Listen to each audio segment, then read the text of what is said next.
Esta es, una vez más, en el caso de seguridad, una nueva apuesta de la Generalitat por la ciudad de Valencia.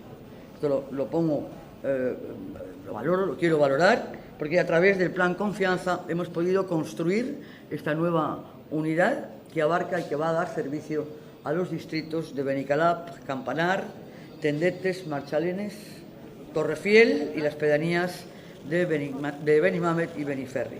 Es decir, más de 144.000 valencianos hoy se pueden sentir como más alegres por tener un retén con estas características tan estupendas al servicio directo de su seguridad.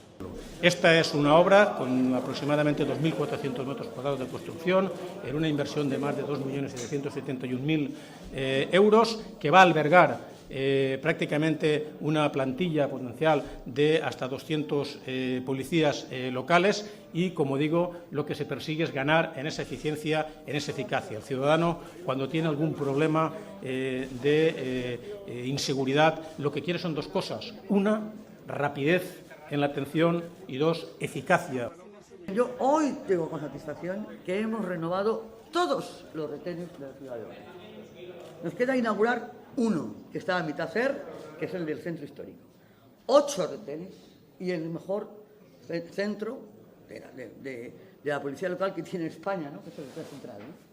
Que es el cuartel central, que es el antiguo cuartel de aviación. Por tanto, hoy tenemos a la policía local mejor instalada de España, con las mejores condiciones de trabajo del entorno para que puedan realizar mejor que ningún otro, en el caso que dependa de las instalaciones, desde luego, su función.